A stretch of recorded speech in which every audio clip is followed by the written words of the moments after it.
Kinwestiyon ng mga kongresista ang anilay pagmamadali ng Senado sa antabi ang impeachment case laban kay VP Sara.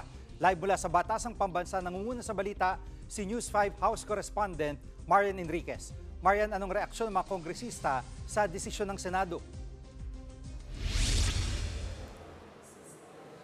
Yes, JG, ayon nga kay House Speaker Martin Romualdez, hindi yung paghahain nila ng impeachment complaint sa Kamara ang minadali, kundi yung pagpatay ng Senado sa impeachment. Meron pa raw kasing nakabinbing motion for reconsideration sa Korte Suprema. Nanindigan si Romualdez na hindi pa final yung desisyon ng SC, kaya ibig sabihin nito, aktibo pa ang impeachment complaint. Inatasan pangaraw ng SC yung kampo ni VP Sara na magkomento doon sa apila nga ng Kamara. Paglilinaw din ni Romualdez ay inihain ng impeachment complaint hindi para atakihin ang bise, kundi para humingi ng mga kasagutan sa mga isyu na hindi kailanman binigay ni VP Sara. Hindi rin daw ito usaping politikal, kundi usapin po ito ng pananagutan. Paglilinaw pa nga ni Romualdez ay hindi sila tumitindig laban sa Senado. Tumitindig daw po ang Kamara para sa Republika.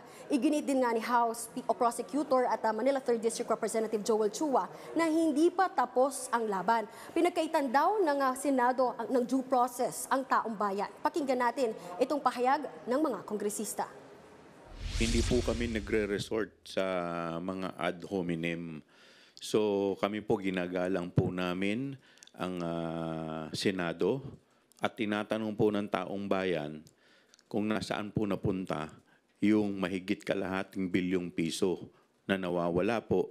Tinatanong rin po ng taong bayan kung nasaan at kung sino si Mary Grace Piatos dahil ang issue po dito ay accountability. Ano po ba ang iniiwasan at pinoprotektahan nila?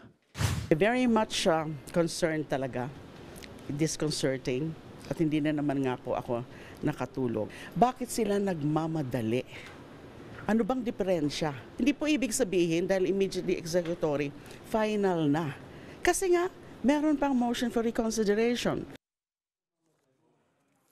At Marian, may tugon na ba si Speaker Romualdez sa hirit ni Senator Amy na palitan na siya?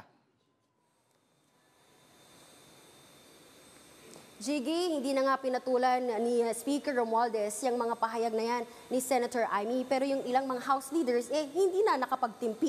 Ayon kay Senior Deputy Speaker at Quezon Representative J.J. Suarez, walang karapatang manghimasok ang Senado sa liderato ng Kamara. Tanging ang mga halal na miyembro lamang ng institusyon yung may kapangyarihang magpasya rito. Buo pa rin naman daw ang tiwala nila kay Romualdez. Sabi naman ni Tingog Party List Representative Jude Asidre, sumusobra na ang mga aniyay delikadong pahayag na ito. Tigilan na raw ang parinigan at intrigahan. Ang gusto lang naman daw nila ay merong managot. Dinipensahan din ng iba pang kongresista si Romualdez. Pakinggan natin ito.